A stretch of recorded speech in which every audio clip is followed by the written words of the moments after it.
blood sugar does not care that rice has been feeding humanity for 12,000 years. It responds to white rice the same way it responds to a bowl of table sugar dissolved in warm water. Fast, steep, and hard. That is not an opinion. That is what the glucose curve looks like on a continuous monitor after a standard serving of steamed white rice. And it has stunned more than a few people who had been told rice was a safe, natural food. Here is the scale of the problem. Diabetes and prediabetes now affect more than half of all adults in the United States. In parts of Asia, where rice is not a side dish but the foundation of almost every meal, rates of type 2 diabetes have surged in the last 30 years, even as overall calorie intake has remained relatively stable.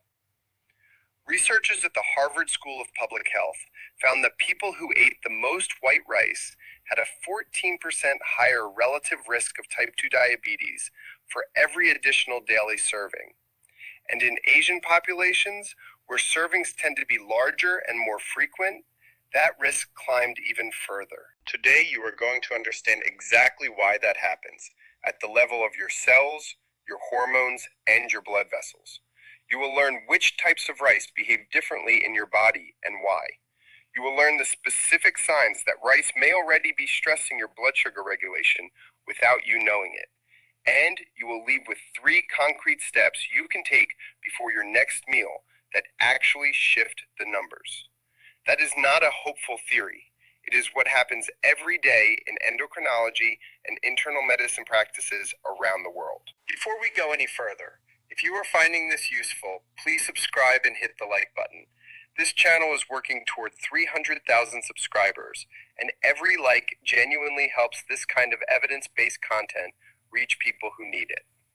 Most people think of carbohydrates as energy food.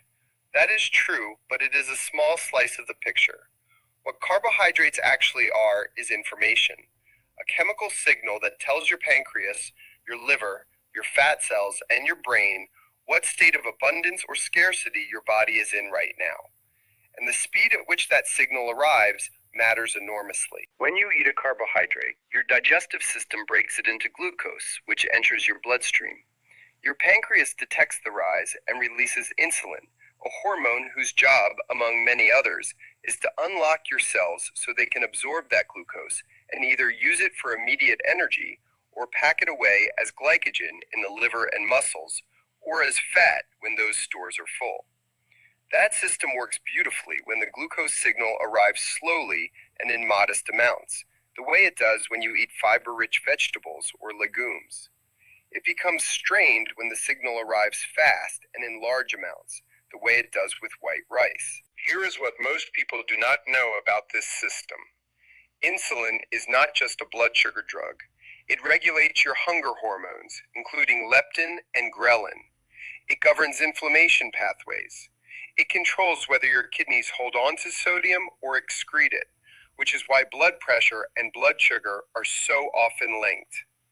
It directs the liver on whether to produce or store cholesterol. It influences the health of the inner lining of your arteries, a layer called the endothelium, which is one of the most important structures in your entire cardiovascular system. And it talks directly to your brain, affecting mood, focus, and the feeling of satisfaction after a meal. That is why the signs that rice, or more precisely, a pattern of rapidly absorbed carbohydrates centered on rice, is stressing your system are so scattered. You will see exactly what I mean as we go through them. The first sign is energy that crashes about 90 minutes after a rice-heavy meal. Not the gentle tapering of fullness you feel after eating protein or fat, but a specific drop, the kind that makes you want to sit down, unfocus your eyes, or reach for something sweet. Here is why this happens. White rice has a glycemic index that ranges from 64 to 72, depending on the variety and cooking method, high enough to drive a rapid spike in blood glucose. Your pancreas responds by releasing a surge of insulin. The insulin works efficiently, perhaps too efficiently, and drives your blood glucose down quickly, sometimes overshooting the baseline. That low normal blood sugar is read by your brain as mild hypoglycemia, and your brain's response is predictable. Send hunger signals, demand glucose, create fatigue until the person eats again. The self-test here is simple. Pay attention to your energy for 2 hours after a rice-centered meal. If you feel genuinely alert and satisfied, your system is handling it well. If you feel foggy, heavy, or driven to snack within 90 minutes, that is a pattern worth tracking. The second sign is that you are hungry again 2 hours after a full meal. This is not a willpower failure. It is insulin doing exactly what it is designed to do, clearing blood sugar and then leaving you with falling blood glucose and rising ghrelin, the hunger hormone. The biology here involves something called the cephalic phase insulin response. Your body actually begins releasing insulin before you finish eating, in anticipation of the glucose it knows is coming, because you have trained it to expect a fast carbohydrate load. One way to test this: eat the same caloric meal with the rice swapped for the equivalent in lentils or chickpeas and compare how long true satiety lasts. For most people, the difference is 60 to 90 minutes of additional fullness from the legume meal, not because of calories, but because the glucose signal arrived more slowly. Here is a myth I hear all the time, that hunger after a meal just means you did not eat enough. That is rarely the case in people eating standard portions. Chronic post-meal hunger is almost always a glucose and insulin story, not a calorie story. The third sign is increasing difficulty losing weight despite eating what you consider a normal diet. This is where the insulin piece becomes critical and often feels deeply unfair. Insulin is what researchers call an anabolic storage hormone. When insulin levels are elevated, as they are repeatedly throughout the day in someone eating 3 or more servings of white rice daily, the body is biochemically blocked from accessing fat stores for fuel. Lipolysis, the process of releasing fatty acids from adipose tissue, is directly suppressed by insulin. So while you may be eating at what appears to be a caloric deficit on paper, your fat cells are under a hormonal lock that does not open until insulin comes down. The self-test is not something you can feel, but a pattern you can observe. If you are consistently eating moderate portions, exercising, and still not shifting weight, and rice or other refined carbohydrates are a staple of multiple meals, this mechanism is worth taking seriously with your doctor. The fourth sign is that you are thirsty more than usual, especially in the hours after meals. Picture a man in his late 40s. Let's call him Hassan. He had been managing what his doctor called borderline blood sugar for 2 years. He ate rice twice a day, as he had his entire life. His main complaint was not fatigue or weight. It was that he was constantly reaching for water, especially in the evenings, and waking once or twice at night to urinate. His doctor, suspecting a urinary issue, ran a standard panel. His fasting glucose came back at 118 milligrams per deciliter, pre-diabetic range. His HbA1c, a measure of average blood sugar over 3 months, was 6.1%. The thirst was not a kidney problem. It was his body trying to dilute and flush excess glucose through increased urine output, a process called osmotic diuresis. Once blood sugar is consistently elevated, the kidneys begin spilling glucose into the urine, and water follows it. He did not recognize thirst and frequent urination as blood sugar symptoms. Most people do not. The action threshold here? Occasional thirst is obviously normal. But if you are drinking noticeably more water than you used to, and particularly if that thirst comes in waves after meals, bring it up with your doctor. The fifth sign is the feeling of mental fog or difficulty concentrating in the mid-afternoon. Your brain is the most glucose-dependent organ in the body. It uses roughly 20% of your total energy, despite being only 2% of your body weight. But the brain does not just want glucose, it wants stable glucose.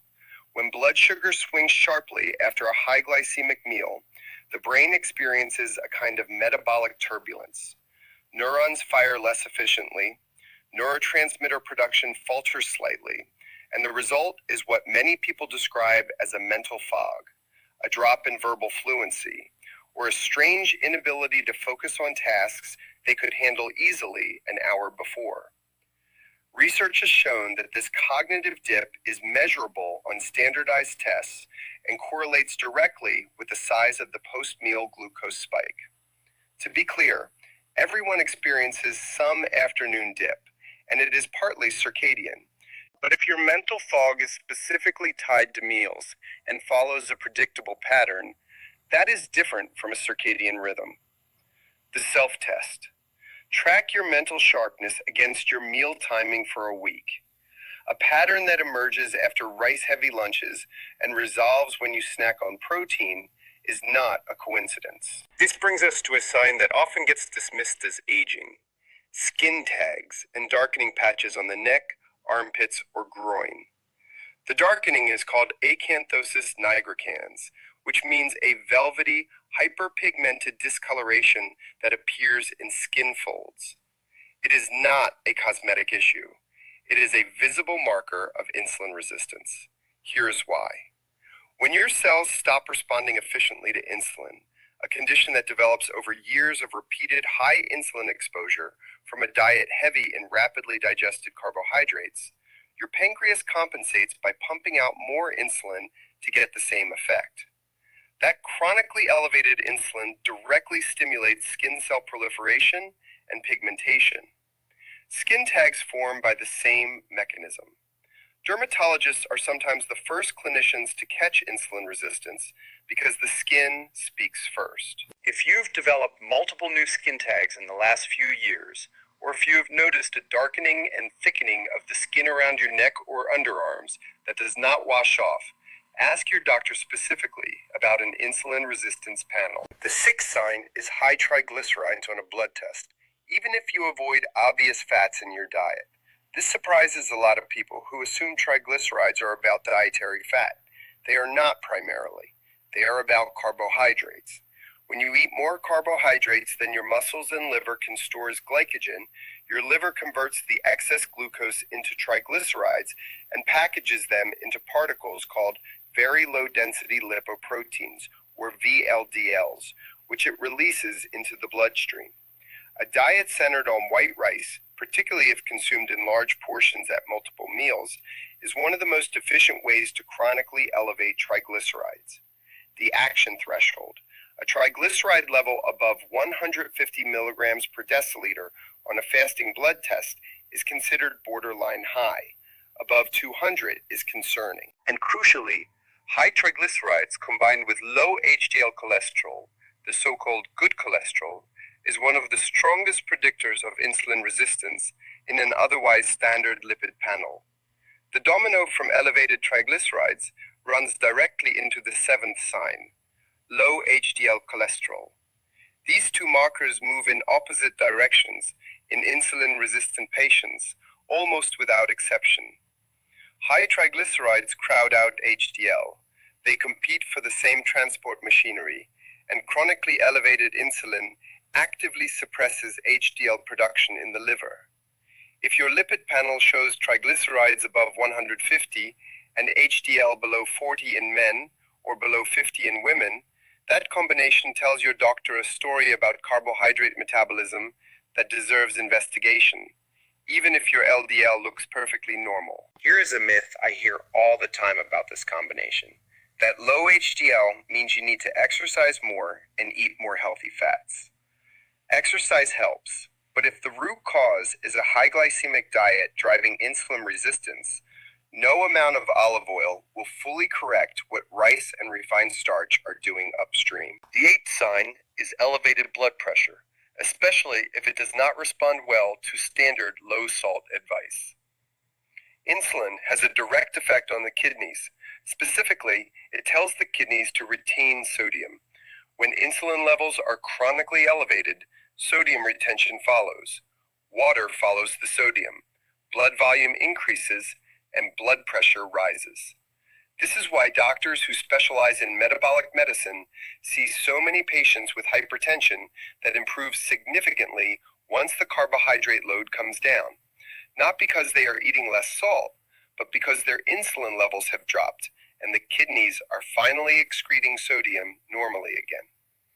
After age 50, this mechanism becomes more clinically significant because kidney function naturally declines at a rate of roughly 1% per year, making the kidneys less efficient at compensating for the extra sodium load that insulin resistance imposes. The ninth sign is recurring infections, particularly skin or urinary tract infections or wounds that heal more slowly than they used to. Elevated blood glucose creates a literal feeding ground for bacteria and fungi. Glucose in the tissues and urine supports microbial growth in ways that a normal glucose environment simply does not. Beyond that, chronically elevated blood sugar impairs the function of neutrophils, the white blood cells that are your first responders against infection. It thickens the walls of small blood vessels, slowing the delivery of immune cells and oxygen to injured tissue. The self-test. Think back over the last 2 years. Have you had more skin infections, more urinary tract infections, or slower healing from cuts and minor injuries than you did 5 or 10 years ago? That trajectory, even when each individual event seems unremarkable, is worth naming to your doctor. The 10th sign is tingling, numbness, or a burning sensation in the feet or lower legs. This is a later stage sign, and most people watching this video will not have reached this point. But it is worth knowing because the nerve damage that causes it, a condition called peripheral neuropathy, begins years before it is felt. The nerves in your feet are the longest in the body, which makes them the most vulnerable to the metabolic toxicity of chronically elevated glucose. High blood sugar generates molecules called advanced glycation end products, essentially sugar molecules that bond to proteins and fats throughout the body and make them stiff and dysfunctional. In nerves, this process damages the protective myelin sheath that wraps around each nerve fiber, the way insulation wraps around an electrical wire. The signals slow, distort, or misfire. Tingling and burning are early symptoms. Loss of sensation is later. To be clear, many things cause foot tingling, including B12 deficiency and herniated discs. But tingling that is bilateral, starts in the feet, and progresses upward is a specific pattern that should trigger a blood sugar workup immediately. Now let us talk about who is most at risk and what actually makes a difference. The first and most obvious risk factor is dietary pattern, specifically the frequency and portion size of white rice consumption. The risk is not rice as an occasional food. The risk is rice as the unquestioned anchor of every meal, consumed in large portions with limited fiber, protein, or fat to slow its digestion. In populations where rice is eaten alongside large amounts of vegetables, fermented foods, and fish, as in traditional Japanese cuisine before the post-war period, the metabolic consequences are less severe. It is the combination of large rice portions with low dietary diversity that creates the highest risk. The second major risk factor is physical inactivity. Muscle tissue is the primary site of glucose disposal in your body. When you exercise, your muscles can absorb glucose without insulin. They have a second door that opens independently with movement. Sedentary individuals have fewer of the transport proteins that facilitate this insulin-independent uptake. That means their blood sugar stays elevated longer after meals, their pancreas works harder, and insulin resistance develops more readily. After age 40, muscle mass declines at roughly 1 to 2% per year in the absence of resistance training, and with it goes a significant portion of the body's glucose buffering capacity. The third risk factor surprises many people: sleep deprivation. Just 1 week of sleeping 5 hours per night measurably increases insulin resistance in healthy adults. Sleep is when the body clears metabolic waste products, restores sensitivity to insulin receptors, and regulates the hormones that govern hunger the following day. If you are sleeping 6 hours or fewer, you are eating your meals in a state of metabolic disadvantage, and the glucose from that rice is landing on a system that is already struggling to keep up. The fourth risk factor is a medication category most people have in their bathroom right now: non-steroidal anti-inflammatory drugs, or NSAIDs, taken frequently, along with certain blood pressure medications called thiazide diuretics and some older antipsychotic medications. These do not cause diabetes on their own, but in someone already at risk, they can push the glucose curve in the wrong direction. This is worth mentioning to your doctor if you take any of them regularly. Tell me in the comments whether rice is a daily staple in your household and how many servings a day you typically eat. I am genuinely curious about who is watching this and where in the world people are engaging with this question. Here's the short version of everything we covered. White rice behaves in your body as a high-speed glucose delivery system, not because it is inherently poisonous, but because the process of milling strips the fiber and nutrients that would otherwise slow its digestion. That glucose speed matters because it drives the insulin spikes, the insulin resistance, and the downstream effects that ripple across nearly every system in your body. The signs of this process include things like energy crashes 90 minutes after meals, persistent post-meal hunger, difficulty losing weight despite moderate eating, excessive thirst, especially after meals, mental fog in the afternoon, skin changes like tags and dark patches, elevated triglycerides with low HDL on your blood panel, blood pressure that resists low salt approaches, recurring infections, slower wound healing, and in more advanced cases, tingling or burning in the feet. If several of those sound familiar, there is real value in getting a proper metabolic workup. Here are the specific steps to take. First, ask your doctor to check your HbA1c, hemoglobin A1c, which reflects your average blood sugar over the past 3 months and is a far more meaningful number than a single fasting glucose. It is inexpensive and available at virtually any lab. Second, ask for a fasting insulin level alongside your fasting glucose. These two numbers together give you an insulin resistance estimate called HOMA-IR, which your doctor can calculate in seconds and which catches metabolic dysfunction years before HbA1c rises into the pre-diabetic range. Third, ask for a full fasting lipid panel with a specific look at the triglyceride to HDL ratio. A ratio above 3.0 in a fasting state is one of the most reliable, non-invasive indicators of insulin resistance available. If you have diabetes in your family, carry excess weight around the abdomen, are over 40, or have been on any of the medications mentioned earlier, do not wait for symptoms. Ask for these 3 tests at your next checkup. This is educational content. Use it to ask better questions at your next appointment, not to replace that appointment, because nobody knows your full picture the way your own physician does. Blood sugar management is deeply individual, and a pattern that is concerning in one person may be entirely normal in another, depending on their overall health context. If you have made it this far, thank you. And if you have not already subscribed, now is a good time. This channel is working toward 300,000 subscribers, and your subscription helps reach people who are sitting in a doctor's office right now, being told their numbers are a little high, without understanding what that actually means or what to do about it. I will see you in the next one.